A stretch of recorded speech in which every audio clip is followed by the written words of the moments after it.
Bem-vindos todos os que conseguiram chegar. Eu estava de fato orando para o Flamengo ganhar ou perder no tempo regulamentar. Aí, Flamengo é um caso sério, né?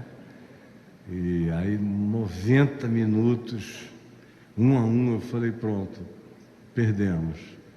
Eu não sou flamenguista, perdemos nós aqui na reunião. Falei, vai ter prorrogação, porque era mata-mata. Se empatar, vai para pênaltis. O pessoal vai chegar às 9 da noite, os que forem. E aí depois eu fiquei mais contente, porque se fosse um jogo do Corinthians, ia ser muito pior, né? Mas como era do Flamengo, a geopolítica da sandice está mais concentrada lá no Rio, de onde a gente veio, e a cidade está parada, congestionada, coagulada desde ontem. E agora deve estar uma loucura alucinada, né? Com o Maracanã cheio de gente assistindo lá. Gabigol e tudo mais. E eu dormi. Eu estava muito cansado, dei um soninho, deixei lá ligado. Minha mulher flamenguista, olha como ela é. Eu sou botafoguense. E tá provado que eu sou. Estou vestido de Botafogo. E ela é flamenguista. E aí, eu ali ouvindo, eu só ouvi os gritos dela. Ai, ai. Eu acordava e dizia, diminui que eu estou dormindo. E eu fui e tal. Mas acabou que ela estava tão entretida com a nossa família, no grupo lá da família. Tem alguns fluminenses, vascaínos, a maior parte flamenguista.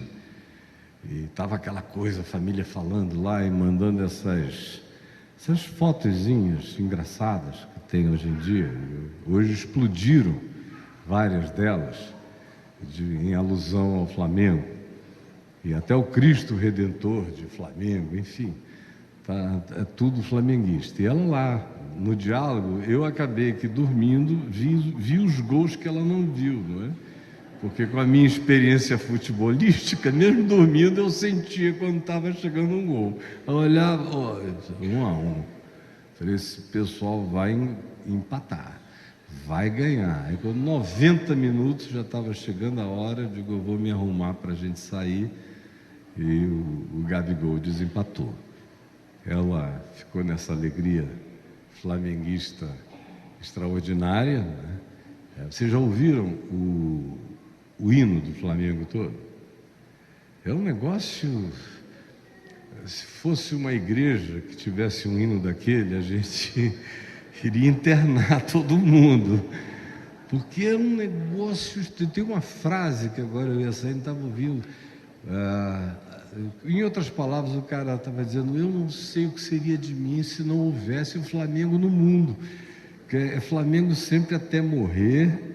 E vai, e tem essa frase, essa devoção sublime, não seria a maior tristeza do mundo, não sei o que seria de mim se não houvesse o Flamengo no mundo.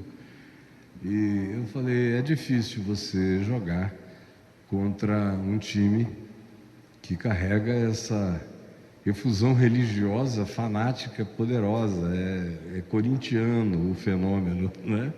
Que se espalha por aí. E aí, graças a Deus, acabou no tempo regulamentar, deu para vocês chegarem aqui, e eu não creio que ninguém mais venha. Acho que o pessoal que ficou para o pós-jogo não está vindo, estão lá nos comentários e nas alegrias delirantes. A gente tem comentado esses dias, eu e Adriana, como esse ano de 2019 até aqui foi um ano extraordinariamente trágico. Quanta morte, meu Deus. Morte. Você vai ficando assim mais velho e aí vai aprendendo que quanto mais velho você fica, mais a morte chega perto de você por todas as razões. Primeiro porque você está andando para lá, todo dia é uma regressiva. Regressiva para a eternidade. E a segunda razão é por causa dos teus amigos, porque um monte de amigo seu morre todo ano. E aí quando eu comecei, depois de 50 anos, a ver que todo ano a morte dos meus amigos aumentava, quando eu cheguei à idade que eu estou agora, completando 65 anos daqui a alguns meses, meu Deus, cada ano morre mais amigo. E esse ano eu comecei o ano com a morte de um grande amigo, do meu querido amigo Ricardo Boechat, com quem eu cresci desde os 12 anos de idade. E aí, em seguida, Brumadinho, e aí começaram a vir quase todos os meses, alguma coisa assim, sem falar das figuras públicas, que você conhece também, não são seus amigos, mas muitas delas são pessoas do meu encontro, no curso da vida. Muita gente morreu. E neste final de ano, nos últimos 45 dias, tem sido uma sucessão extraordinária. Essa semana foi incrível a quantidade de pessoas que partiram. E eu e a Adriana brincamos, o Senhor nos ajude a terminar esse ano, né? Nós. Porque nós chegamos do Rio e também tivemos que lidar com UTIs de pessoas da nossa parentela. Agora mesmo, antes de virmos para cá, uma grande amiga nossa, que talvez eventualmente esteja até nos assistindo nesse momento, quando nós entramos no quarto, umas 4 horas, tinha notícia da fraqueza, da falência orgânica da mãe.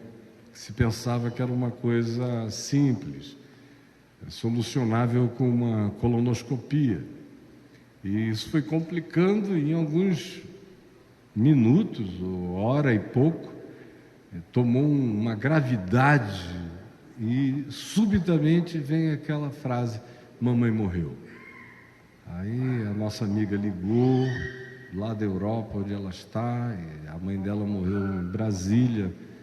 Nós moramos lá, mas não estamos lá esses dias, e viemos para cá, eu particularmente pensando no que essa quantidade de notícias enlutadas tem produzido na mente, no coração de tanta gente, porque não são só as mortes de pessoas, nós estamos assistindo um morrer generalizado de muita coisa, de valores, de significados, o que tem levado uma quantidade imensa de gente ao suicídio, e não só como antigamente, pessoas que se suicidaram porque não sabiam de Deus. Não. Agora, o maior índice de suicídios acontece entre cristãos e pastores. Mulheres de pastores, filhos de pastores, pastores nos Estados Unidos, está acontecendo de maneira epidêmica. No Brasil, vem crescendo enormemente, na América Latina, na Europa, mas nos Estados Unidos, particularmente, e a influência que os americanos evangélicos sempre tiveram sobre os evangélicos brasileiros, faz com que o mesmo espírito, as mesmas decepções, as mesmas tristezas, os mesmos perfis psicológicos de lá se manifestem aqui, e o resultado crescente do fenômeno, que tem centenas de derivações, não dá para haver uma simplificação e dizer que é uma coisa única que está acontecendo, é sindrômico, é uma quantidade imensa de fatores convergentes que tem gerado essa agonia existencial e psicológica, que tem levado uma quantidade enorme de pessoas a tirarem a própria vida, ou a existirem num estado de depressão crescente, de pânico, de medo. Você hoje encontra crianças de 6, 7, 8 anos, não só com depressão, mas com síndrome do pânico, com pavores inexplicáveis, choros. Cada vez mais o fenômeno da automutilação está presente, não só entre adolescentes, mas começando até entre crianças, que começam a se morder-se, roer-se, afligir-se, ferir. Há uma angústia latente, coletiva, crescente, que está atingindo a infância e rompendo, quebrando os paradigmas psicológicos de antes. Antes se via esse fenômeno com um pouco mais de frequência entre adolescentes e meninas. Agora não, começou na infância, entre meninos e meninas, se espalha pela adolescência e na juventude mais adulta, a coisa deixa de ser a mutilação pequena, física, e se está apelando para as grandes mutilações ou para os grandes entorpecimentos. Por exemplo, um dos fenômenos de morte mais intensa hoje nos Estados Unidos é o uso de opioides, de analgésicos potentíssimos, poderosos, cada vez mais fortes. Se você toma com regularidade, tem alguns que se diz não tome esse analgésico por mais de 5 dias seguidos, de tão fortes que eles são. E tem outros muito mais fortes. A possibilidade de uma overdose é just like that, fácil. Um exagerinho a mais pode parar uma função orgânica ou cardíaca e o indivíduo se vai. Não é fácil viver no tempo que a gente está vivendo, não é mesmo?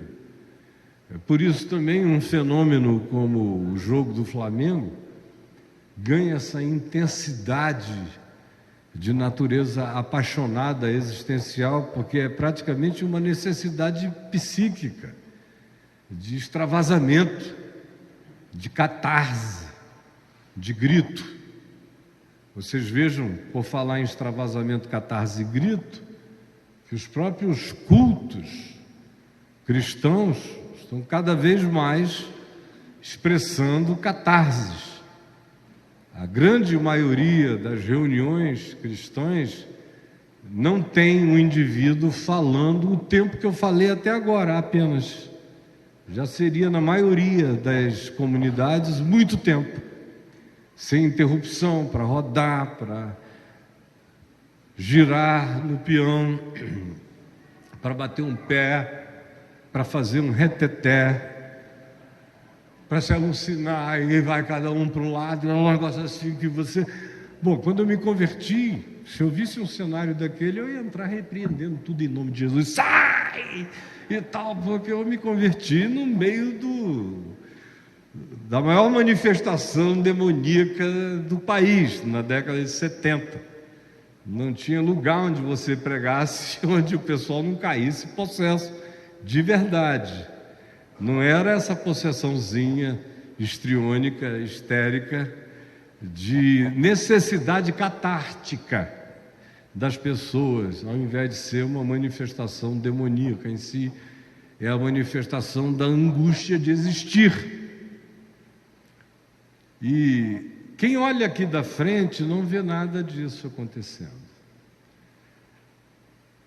Enquanto eu estou falando, tem tanta gente simpática, consentindo comigo com um sorriso. E olha que eu estou falando coisa feia, né? Pessoal, é isso mesmo, estou de acordo. Mas só Deus sabe as tremulações interiores de cada um, ou as agonias que cada um carrega aqui. Os filhos adolescentes, com dores que a gente não consegue resolver. São pessoas da família que não conseguem levantar para trabalhar. Além da crise do desemprego, tem a crise daqueles que, mesmo com emprego, estão tendo dificuldade para se pôr em pé e ir tentar ganhar a vida, porque a angústia inexplicável, esse borboleteamento incessante de agonia, sem causa aparente ou sem tópico manifesto, está presente em cada família aqui. Não tem ninguém aqui que não tenha um primo nessa situação, uma irmã, um irmão, um filhote adolescente ou jovem, ou marido, ou a mulher, de modo que nós não estamos falando de algo que a gente precisa sair indagando aonde está acontecendo, porque você sabe o que está acontecendo na sua vida, na sua família, na sua casa, ou entre os seus melhores amigos. E as angústias, você fica pedindo a Deus que não cheguem até você, porque é algo tão inexplicável, tão não palpável, que atinge a pessoas impensáveis, que de repente você vê não conseguirem mais dar conta do viver. Tem pai, tem mãe, tem mulher, tem marido, tem filhos, tem emprego, sobrevivem, podem viajar, podem fazer coisas que antigamente eram as propostas de ânimo existencial para as pessoas e hoje já não são, já não servem, já não atendem. E o pior de tudo isso é que você constata que essa angústia era antes um fenômeno da classe média e dos ricos, ou seja, daqueles que, tendo alcançado tudo, verificavam que tudo que alcançavam não era o bastante para lhes satisfazer. Eu estou há 46 anos ministrando a palavra, atendendo gente aqui no mundo inteiro. Era isso que eu via, uma estatística diante dos meus olhos. Os ricos se suicidavam mais. A classe média, culta, academizada, se angustiava, se deprimia, se suicidava mais. Os pobres não. Não havia suicídio na favela.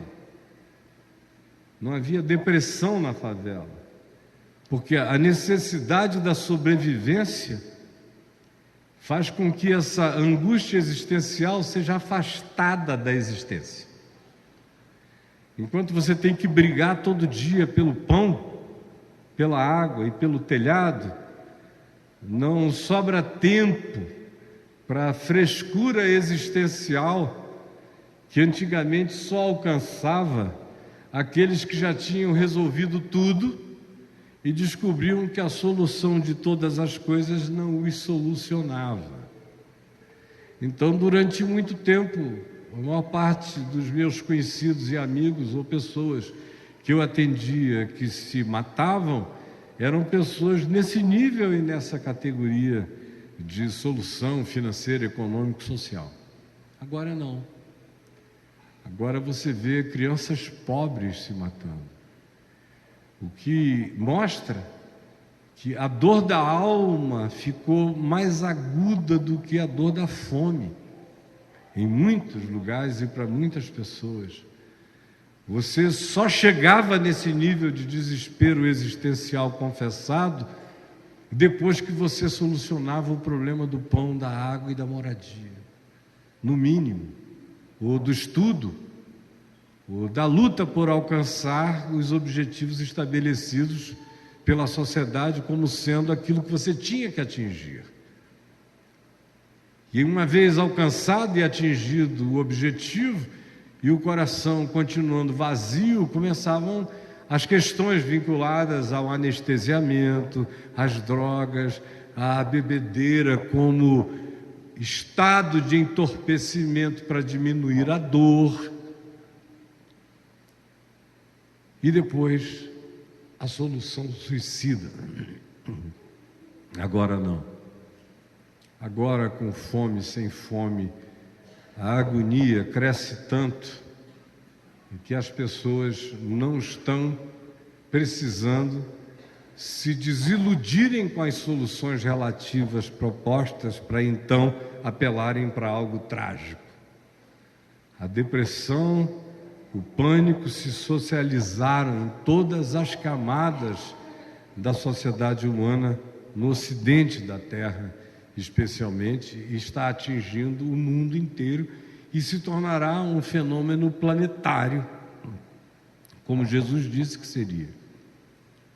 Que essa agonia haveria de vir e atingir a todos quantos habitam a face da terra.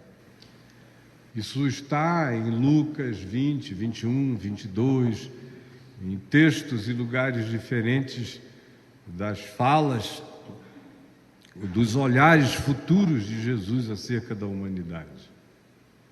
E esse tempo chegou. E a gente está entrando nele, é só o começo. Porque nos próximos anos, vocês jovens aqui, e eu, se viver mais 15 anos, mais 20 anos, assistirei cada vez mais o cumprimento do que se diz no Evangelho, de que os homens desmaiarão de terror pela expectativa das coisas que sobrevirão ao mundo.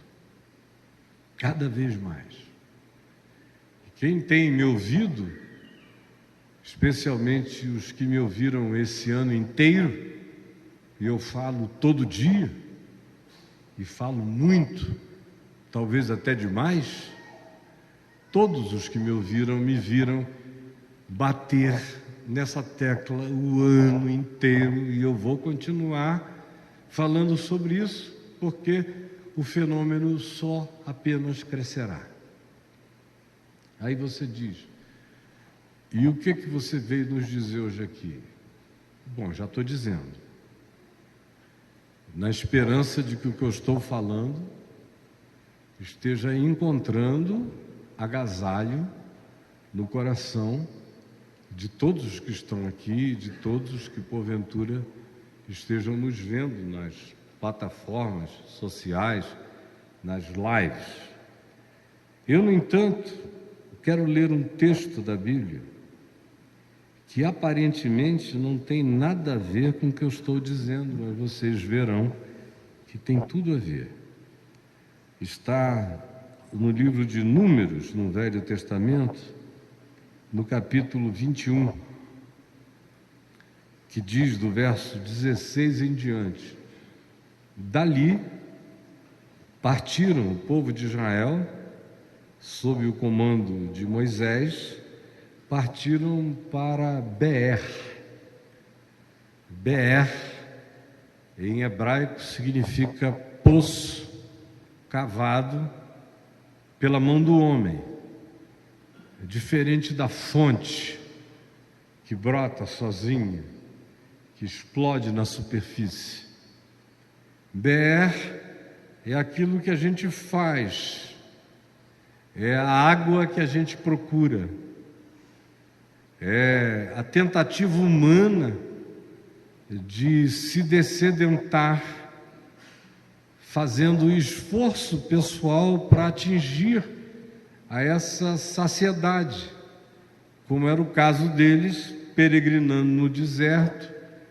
Um dos problemas mais frequentes e uma das situações mais recorrentes em relação à murmuração do povo de Israel, conforme historiada aqui nos 5 primeiros livros da Bíblia, tinha a ver com sede, claro, no deserto. E de vez em quando eles ficavam sem alternativa. E essa é uma situação desse tipo. Partiram para Beer. Nesse tempo, esse lugar para onde partiram não tinha ainda nome.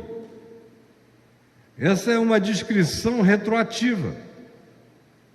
Quando o evento aconteceu, eles partiram para um determinado lugar. Quando eles chegaram nesse lugar, se diz: este é o poço do qual disse o Senhor a Moisés. Ou seja, essa é uma narrativa retroativa. Eles só tinham ido. Quando chegaram lá, o Senhor disse a Moisés: ajunta o povo e eu lhe darei água. Ajunta o povo e eu lhe darei água. Por isso é que o nome do lugar sem nome passou a carregar o nome de o lugar do poço, o lugar do esforço pela água, o lugar da busca humana da saciedade, onde a promessa divina encontra o esforço humano em ação, em manifestação. Ajunta o povo e lhe darei água. Então cantou Israel este cântico. É tudo muito extraordinariamente louco. Deus diz: vai para lá. O povo está com sede, não tem nada lá. Chega lá, Deus diz a Moisés: ajunta o povo. E quando eles se ajuntarem, eu lhes darei água. Mas eles vão ter que participar do processo. Eu lhes darei água, mas eles terão que buscar essa água. Eles terão que manifestar uma sede proativa na direção da solução pessoal. Eles não vão encontrar uma rocha da qual brotam águas vivas, como em alguns episódios anteriores. Não. Agora, nesse tempo, nessa hora, a ação é diferente. Ajunta o povo e eu darei água a eles. E quando o povo se ajuntou, eles começaram a cantar: brota, ó poço, entoai-lhe cânticos, poço que os príncipes cavaram, que os nobres do povo abriram, com cetros, com seus bordões, brota o povo, entoai-lhe cântico. Essa é a poesia que no texto hebraico do Velho Testamento fica linda, com rima, com melodia, com encantamento da poesia. Em português é uma mera tradução, mas no hebraico tem uma melodicidade em tudo, de modo que é um cântico belíssimo. E a cena é essa: eles estão com sede, não tem água. Deus diz a Moisés: leva-os para ali. Quando chegaram ali, Moisés diz: reúna-os, eu lhes darei água. Eles se reuniram e os príncipes do povo pegaram os seus cetros, seus cajados, seus bordões, seus instrumentos variados, seus apetrechos de adagas, espadas, abordões e cajados, e começaram a furar o poço. Só terra seca, não tinha nada. E eles foram cavando o poço no chão seco e árido, enquanto cantavam essa melodia juntos. Brota o poço, é uma evocação. Brota, brota. Vocês imaginam aqueles milhares de indivíduos no deserto com sede, impotentes. Ao mesmo tempo, romperam a lógica da própria sobrevivência, e começaram a cantar para o chão seco do deserto. Brota o poço, brota o poço. Entoai-lhe cânticos, eles estão convidando uns aos outros para cantarem para o poço que não era, que não havia, que não existia, por uma água que não tinha chegado. E se anteciparam aos fatos com uma atitude de louvor, de exaltação de Deus, de fé, de loucura, a loucura da fé, que faz poesia para o chão árido, que evoca da aridez a água que ali não há, a umidade que ali não existe.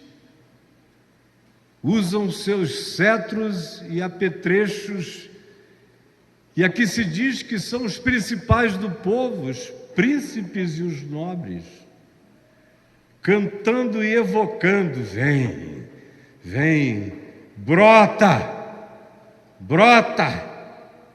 Cantem ao que não existe, o que existe virá. Brota o poço. Poço que está sendo escavado por mãos humanas, por todos os que, na sua nobreza, se dedicaram em fé a esse ato de coragem enlouquecida. Os bordões, os cajados, os cetros, os instrumentos de poder da antiguidade, as simbolizações, tudo isso entregue ao serviço do escavamento de uma água que só existia na mente de Deus. E em lugar mais nenhum brota o poço. Entoai-lhe cânticos. E a água brotou. O texto não diz, então a água brotou. A poesia e a narrativa em si, quando chama o lugar de Beer, poço feito pela mão do homem, antecipa na narrativa escrita aquilo que na história aconteceu de outro modo. Aconteceu como eu acabei de falar, mas ficou registrado como está escrito. Ou seja, o texto que está aqui foi escrito, claro, a posteriori. O lugar que não tinha água agora já tinha nome. Na narrativa, o nome precede o acontecimento, mas na história foi o acontecimento que deu nome ao lugar. Foi essa ação, dessa evocação da água, da solução no absurdo da não solução, foi o que fez com que a água fosse subindo de repente, a terra foi umedecendo-se, uma pequena poça foi aparecendo e eles foram aprofundando a escavação e de súbito um açude começou a aparecer com água o bastante para não deixar o povo perecer. É só nesse espírito, minha gente, que a gente vai conseguir atravessar o deserto no qual nós estamos. Só nesse. Porque não tem água à vista. Não haverá. O que nos espera é inteligência artificial, prostituta robô, marido robô, a gente já tem muito também, hoje mesmo. A profissão das prostitutas vai cair em declínio, porque vai ser muito melhor ter uma faz-tudo inteligente que você diz, Alexia, silêncio, aí ela cala. Elas vão ter textura de carne, biosintética. Se você beijar a boca, o lábio vai ser gostoso, vai ter até cheiro, hálito bom. A inteligência é a do download que você baixar para ela ou para ele. E a humanidade vai ficar cada vez mais vazia de encontro. E as presenças desses agentes futuros de relacionalidade entre o homem e a máquina não vão atender à necessidade do coração, porque a alma não é pós-moderna, a alma não é feita de inteligência artificial, ela quer encontrar um outro igual e semelhante, que morra como ele, e que não seja apenas um cumpridor de ordens. Ou seja, os melhores cenários que o futuro nos oferece não trazem água para a satisfação do ser. Como Jesus disse, a água do amor, a liquidez da alegria, do amor, do afeto, desapareceria da terra toda, ficaria apenas em alguns. Mas por se multiplicar a loucura, o amor se esfriaria de quase todos. E o que nos alimenta vivendo todo dia é amor. Por menor que seja, são esses sentimentos e essas dívidas e essas alegrias e esses privilégios e esses vínculos batizados e enlaçados por amor, as nossas únicas motivações para levantar e viver todo dia. À medida em que o amor vai morrendo e o ódio vai crescendo, as hostilidades vão aumentando, o poço natural da vida vai secando, o deserto se instala como cenário inóspito para o ser, morre a alegria de existir, de viver, o que sobra é essa agonia e impotente de não soluções. E eu vejo todo dia, vejo todo o tempo, vejo o dia todo, praticamente, o que acontece nessa peregrinação no chão da ausência total de umidade e de água espiritual para atender à necessidade humana. Aí, como nem só de pão vive o homem, mas de toda palavra que sai da boca de Deus, e a palavra que sai da boca de Deus está sendo morta todo dia pela religião, pela mentira, pela falsificação de Deus, pelo Jesus das miragens, pelas promessas falsas. E uma das principais razões para os pastores no ocidente do planeta estarem se suicidando tanto é pela certeza de que aquilo no que eles colocaram a sua fé, ou seja, não em Jesus e no Evangelho, mas no cristianismo e na igreja, já demonstraram sua falência.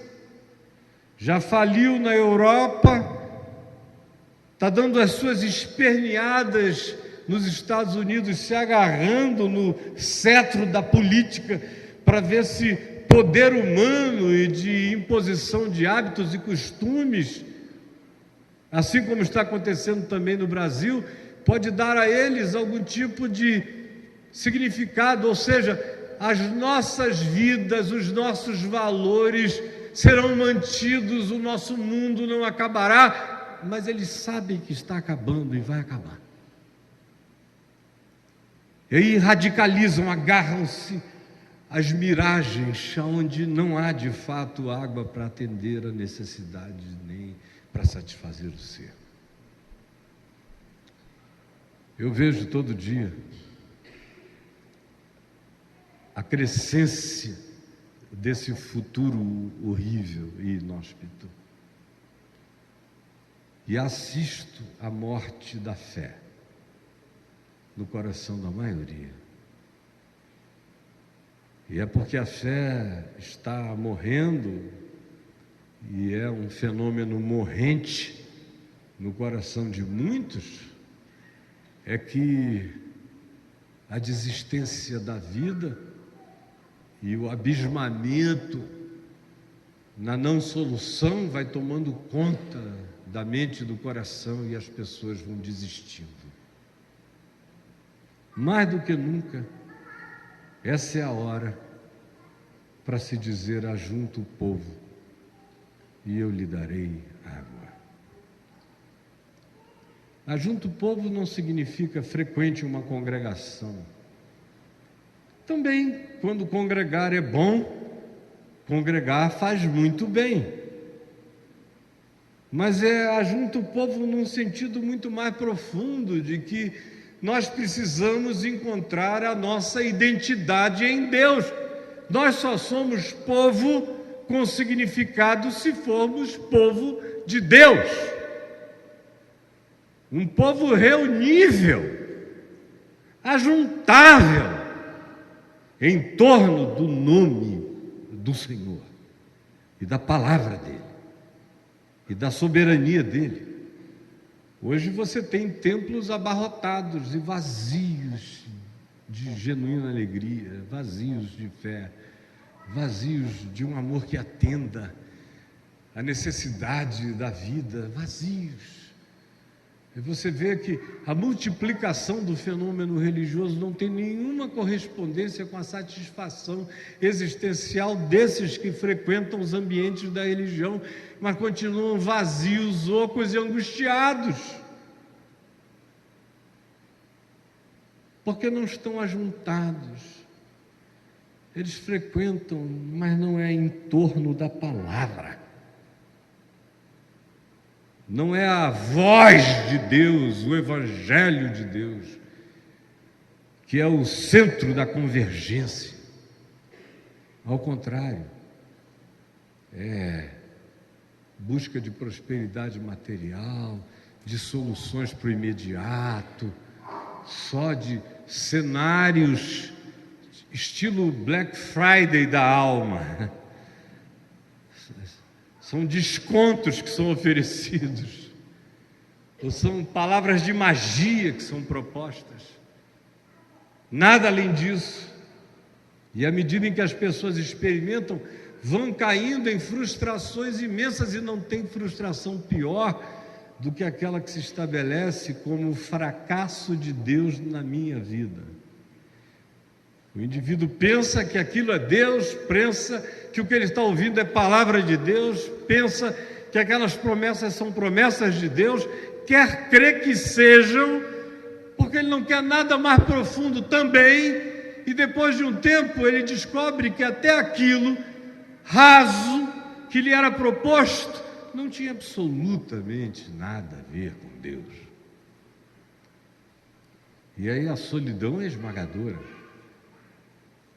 Um ateu tem mais recursos de auto-engano para prosseguir do que um cristão em cuja vida Deus faliu.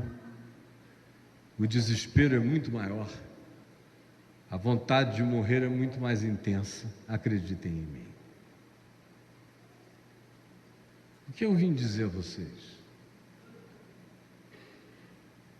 Chegou a hora, meu irmão, minha irmã, de você encontrar a sua identidade em Jesus e no Evangelho.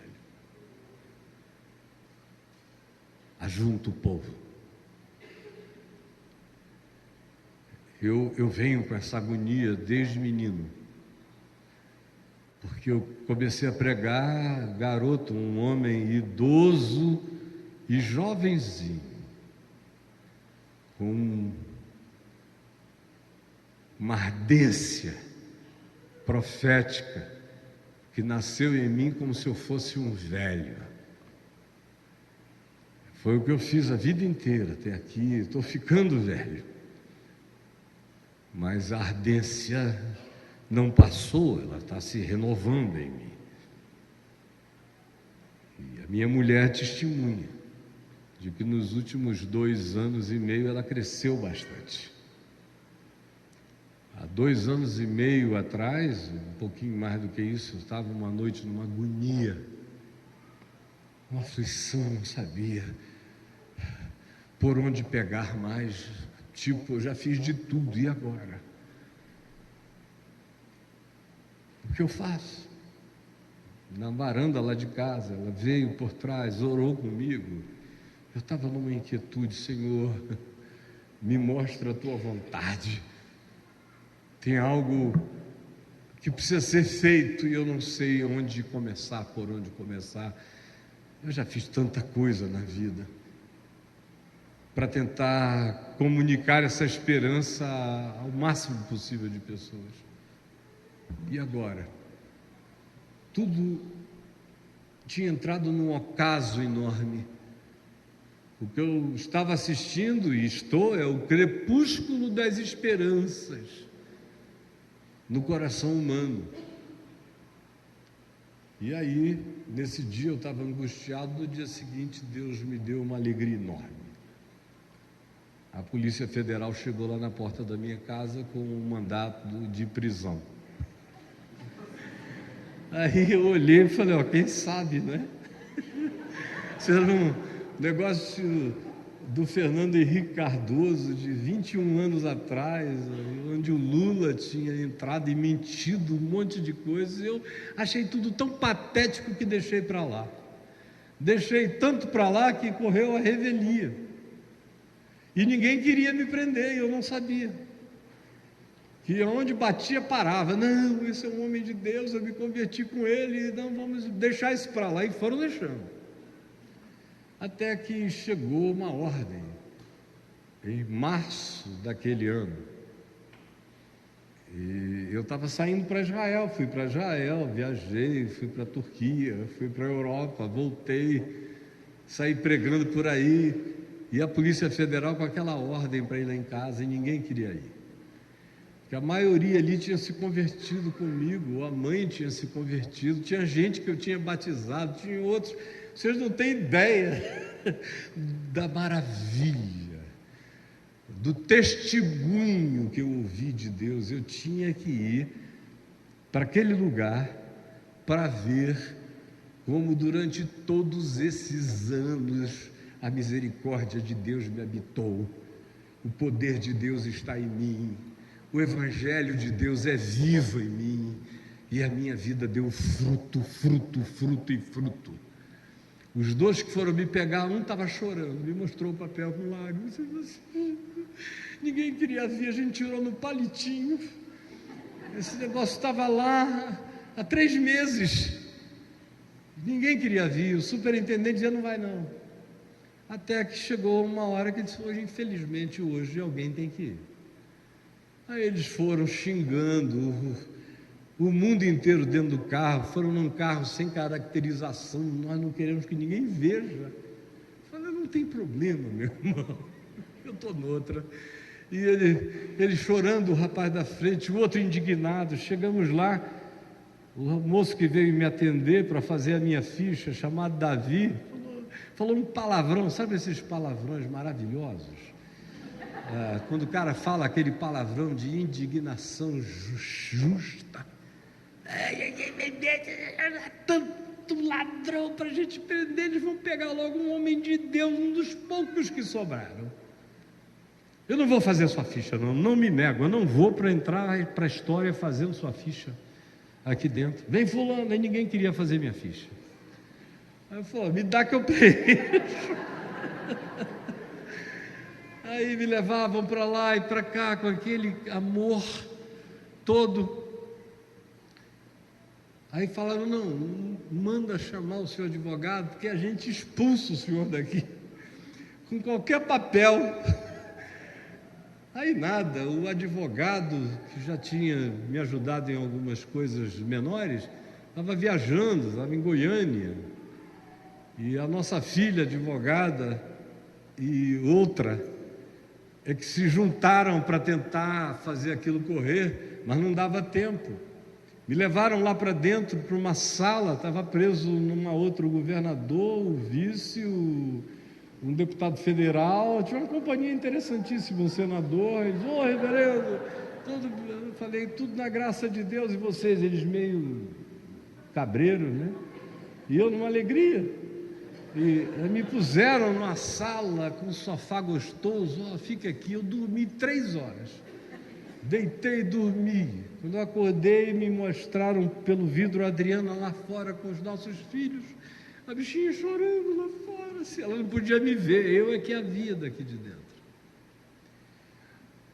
Aí eu chamei o rapaz e falei, que coisa maravilhosa, o que vocês fazem aqui para ficar com esse cheiro de jasmim? Aí ele falou, o quê? Eu falei, jasmim, você não está sentindo jasmim para todo lado?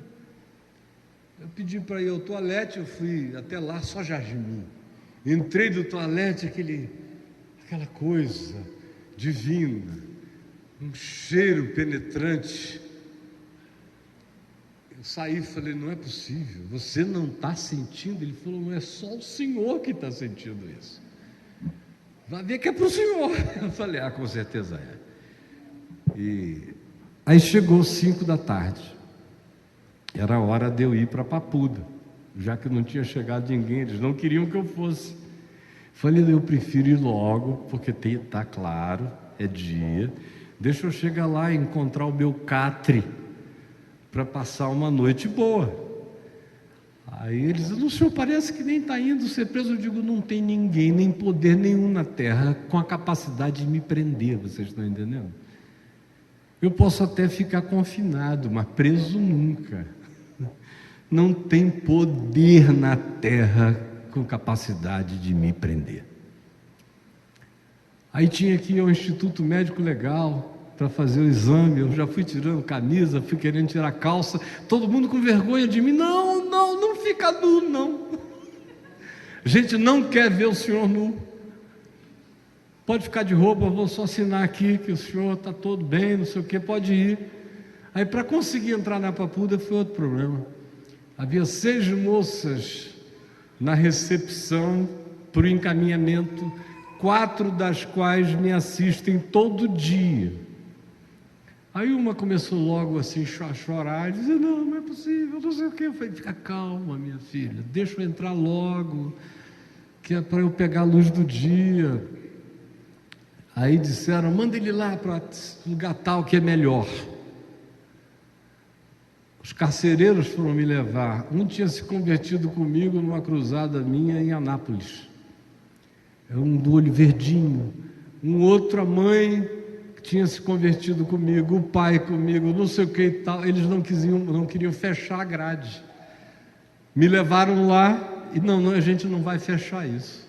Eu falei, então tá bom. Eu entrei, paf! Me prendi. Aí um deles botou a cabeça na grade e começou a chorar. E eu botei a mão sobre ele, orei e pedi que o Senhor o acalmasse, que estava tudo bem e que eu estava livre. Eu estava ali por um propósito superior.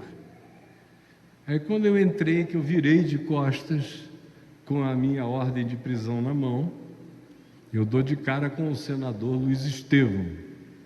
Reverendo Caio Fábio, que traz o senhor aqui. Aí eu falei isso aqui, ele falou, não, é o primeiro caso na história do Brasil de um indivíduo ir para a prisão por isso. O senhor deve ter tido um advogado que trabalhou muito para botar o senhor aqui, porque do contrário é impossível.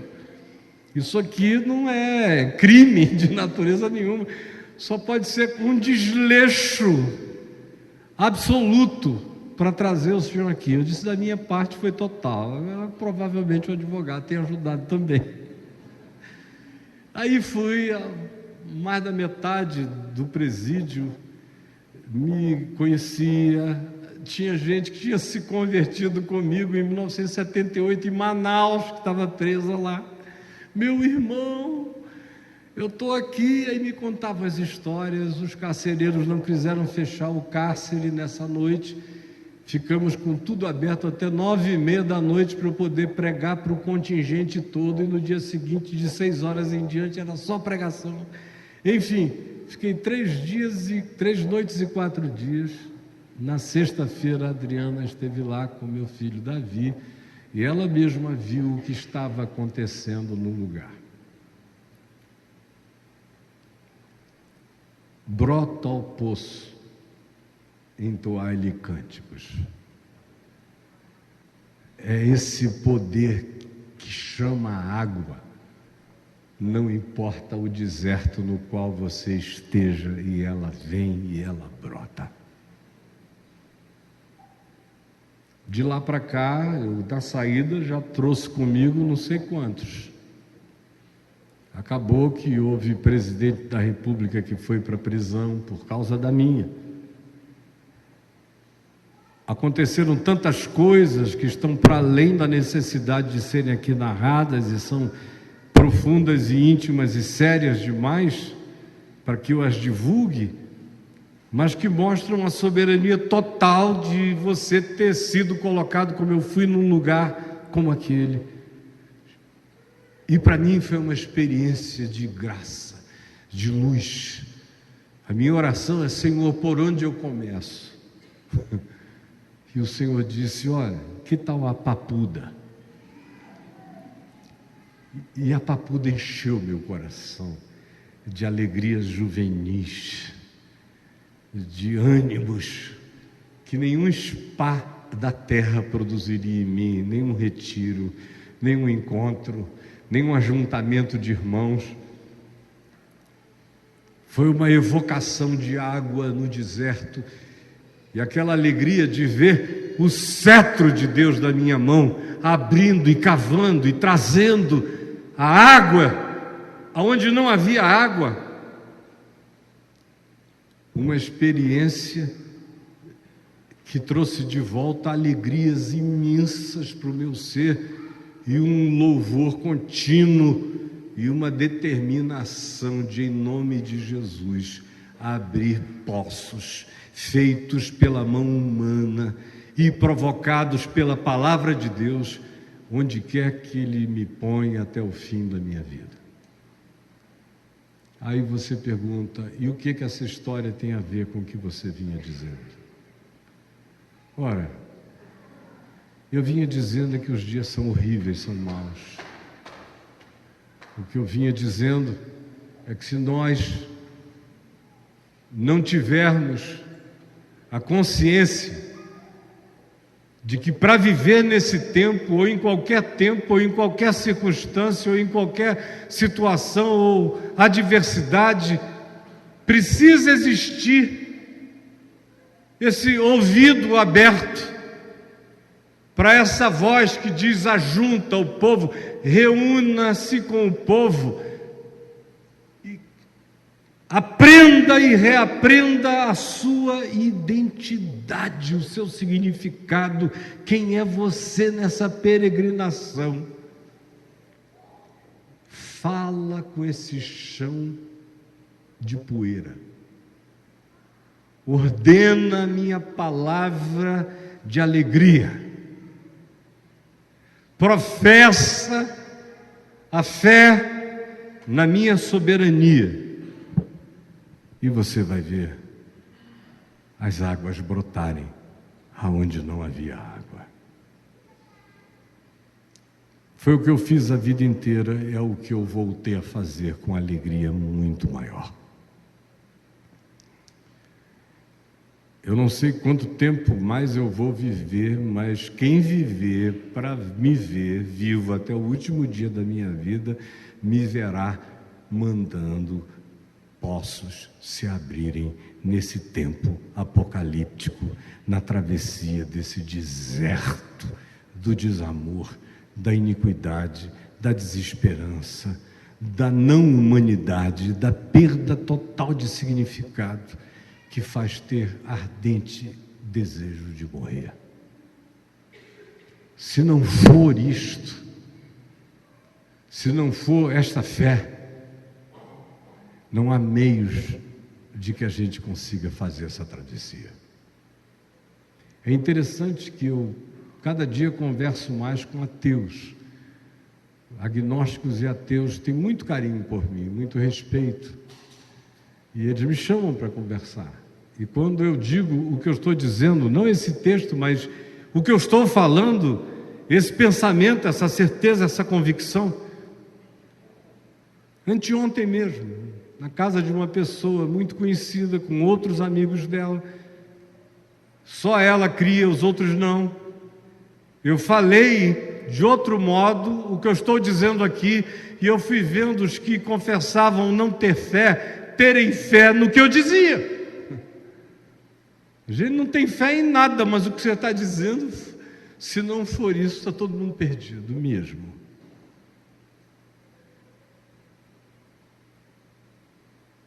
Como é que você, pessoalmente, está tratando a travessia desse deserto? Me responda. Não é a hora agora de pensar em nada, mas de olhar para dentro do coração e perguntar: como você está? Me responda. Secou? A alma empoeirou-se? A umidade natural da alegria de viver desapareceu?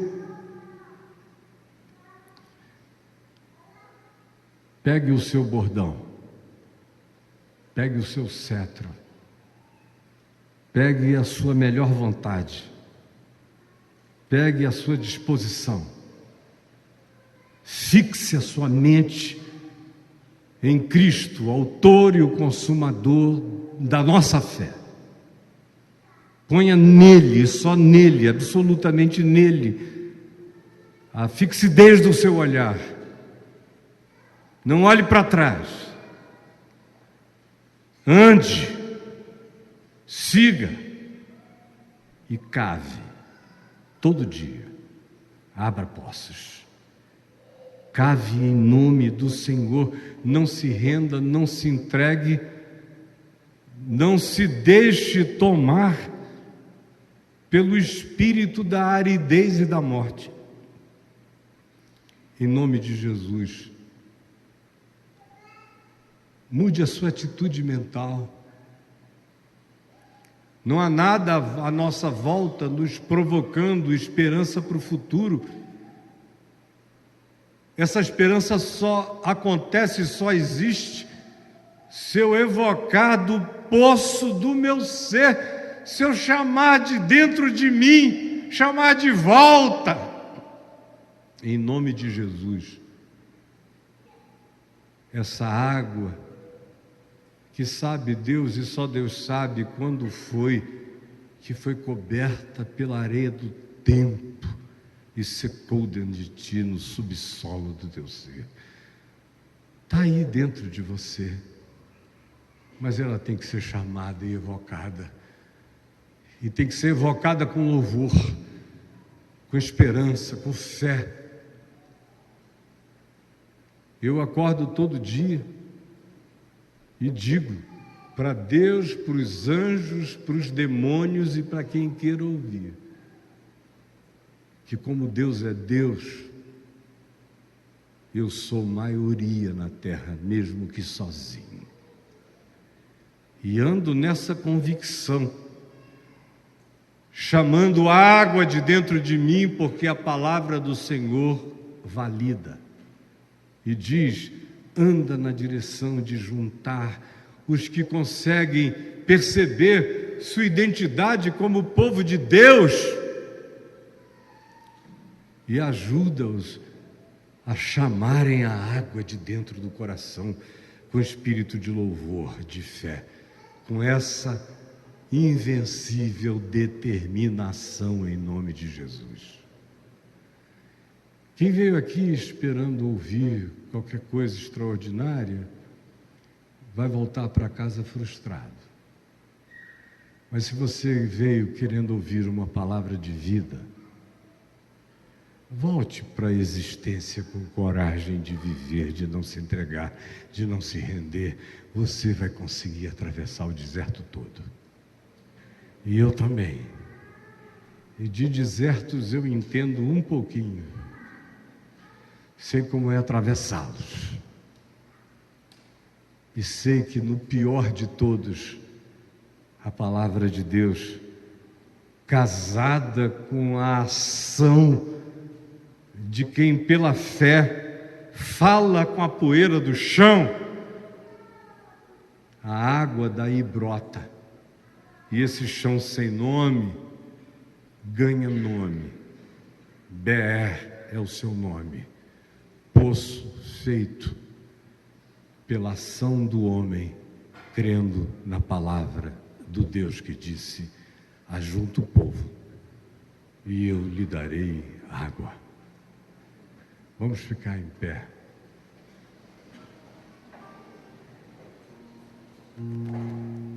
E é só isso que eu tenho para dizer. Eu espero que sirva para você.